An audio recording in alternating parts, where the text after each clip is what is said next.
Hello everyone, welcome back to AC canvas to a new video. তো কিছুক্ষণ আগে তোমাদের জন্য তো একটা ভিডিও এনেইছিলাম, আর তোমাদের মধ্যে থেকে অনেকেই অনেকবার আমাকে বলেছিলে যে দাদা, বিহারে যদি নতুন কোনো রিক্রুটমেন্ট আসে অন্য কিছু, তো সেটাও অবশ্যই যাতে আমি চ্যানেলের মাধ্যমে জানাই। তো সেই অনুযায়ী যেমন বিপিএসসি টিচার রিক্রুটমেন্ট এক্সাম বিহারে হবে, সেই যার নোটিফিকেশন এখনো আসেনি যদিও, সেই রকমই আজকে কিন্তু বিহারের পুলিশ ভর্তির রিক্রুটমেন্টের নোটিফিকেশন চলে এসেছে। আর সেখানেও একটা বিশাল সংখ্যায় কিন্তু রিক্রুটমেন্ট হতে চলেছে। মানে সংখ্যাটা অনেকটাই 19,838টা পদে বিহারে কিন্তু পুলিশের রিক্রুটমেন্ট করা হবে। ঠিক আছে, যেটা হচ্ছে সিপাহী ভর্তি। তো সেই রিক্রুটমেন্ট হবে। তো সেইখানে এজ ক্রাইটেরিয়া কি, এক্সাম প্যাটার্ন কি হবে, কতগুলো প্রশ্ন থাকবে, কত ঘন্টা টাইম থাকবে, ওএমআর বেসড হবে কি কম্পিউটার বেসড সিবিটি মোডে হবে, বা কতগুলো স্টেপ হবে, প্রিলি মেইনস কি কি থাকবে, প্রত্যেকটা জিনিস নিয়ে স্টেপ ওয়াইজ আজকের ভিডিওতে তোমাদেরকে ডিটেলসে আলোচনা করে জানাবো। তো ব্যাপার হচ্ছে, আর ফর্ম ফিল আপ কবে থেকে শুরু হবে, কতদিন পর্যন্ত ফর্ম ফিল আপ করতে পারবে, আর বাইরের স্টেটের আমরা এলিজেবল কি এলিজেবল নয়। তো দেখো, বিহার কিন্তু আমাদের কাছে অনেকগুলো সুযোগ একের পর এক এনে দিচ্ছে। এক তো টিআরই মানে টিচার রিক্রুটমেন্ট এক্সাম, যার জন্য তোমরা অনেকেই প্রিপারেশন নিচ্ছ, কিন্তু অনেকের অন্য লাইনেও যাওয়ার শখ থাকে, যেমন হচ্ছে পুলিশ, কারো কারো শখ থাকে। তো সেই অনুযায়ী আজকের ভিডিওটা, বা তোমার বন্ধু বান্ধব যদি কেউ এরকম থেকে থাকে তাদের সাথে কিন্তু এই ভিডিওটা অবশ্যই শেয়ার করে দিও। আর এজ ক্রাইটেরিয়া কি সেটাও একটা বড় ফ্যাক্টর, সেটাও ডিসকাস করব। তো শুরু করছি।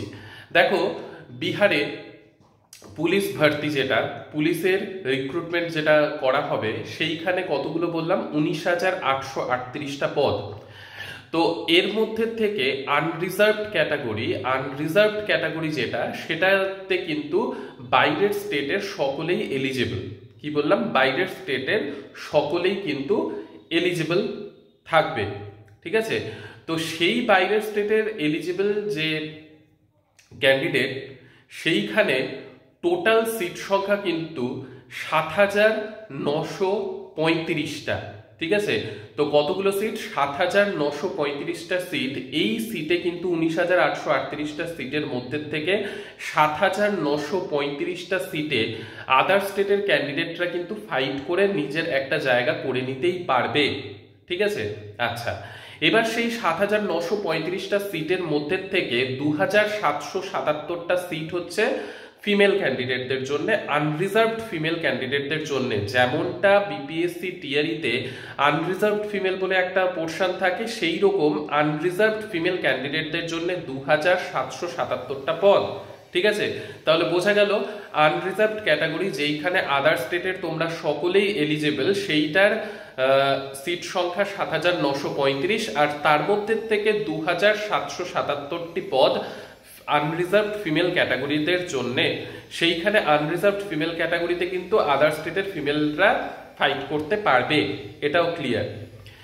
তো এটা গেল কতগুলো পদ, সেইখানে কতগুলো পদে লড়াই করে একটা সিট দখল করতে হবে, সেই ব্যাপারটা গেল। এবার নেক্সট ব্যাপারে আসি। নেক্সট ব্যাপারটা হচ্ছে কি, এক্সাম প্যাটার্ন কি, আর কতগুলো কোয়েশ্চেন থাকবে। তো দেখো, এক্সাম প্যাটার্ন খুবই নর্মাল রাখা হয়েছে।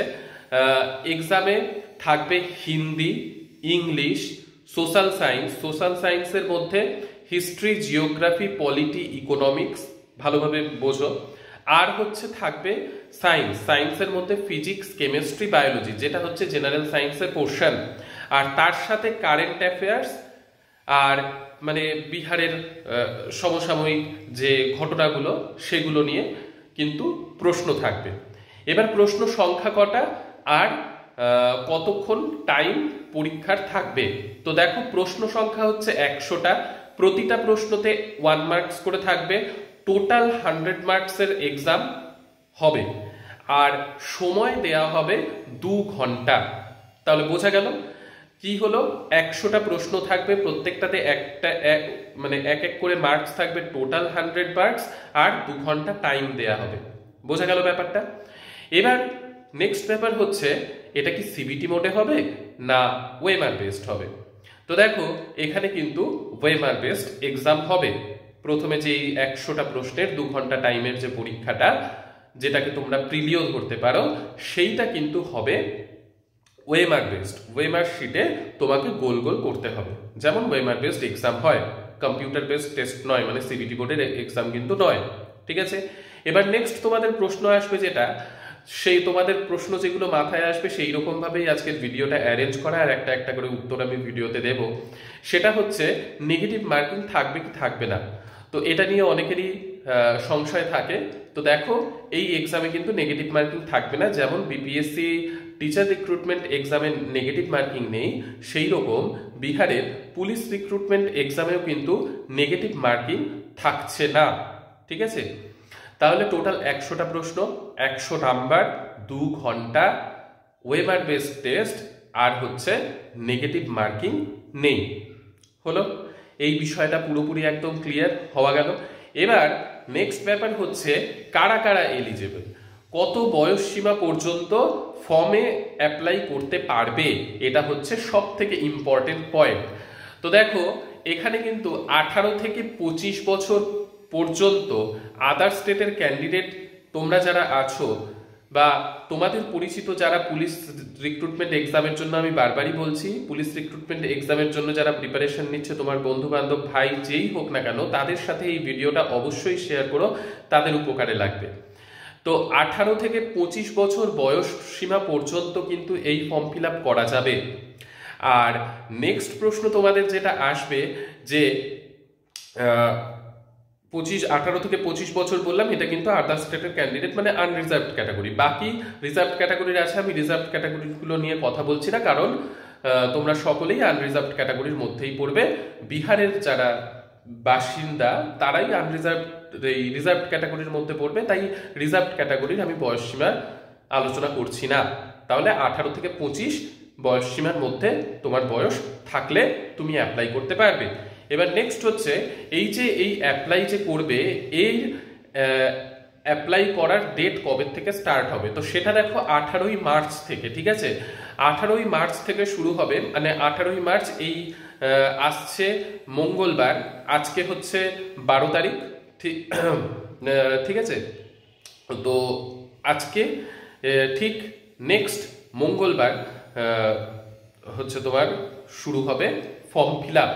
18ই মার্চ থেকে 18ই এপ্রিল পর্যন্ত টোটাল ফর্ম ফিল আপের জন্য 1 মাস সময় দেয়া হবে। ঠিক আছে, তো এই গেল যে ফর্ম ফিল আপের জন্য কতদিন সময় পাবে সেটা জেনে গেলে। এবার শুধুমাত্র কি ওয়েমার বেসড টেস্ট দিয়ে পাশ করলেই কি তুমি সিলেক্ট হয়ে যাবে বিহারের পুলিশ রিক্রুটমেন্ট এক্সামে? না, তারপরে তোমাদের থাকবে পিইটি, মানে ফিজিক্যাল টেস্ট।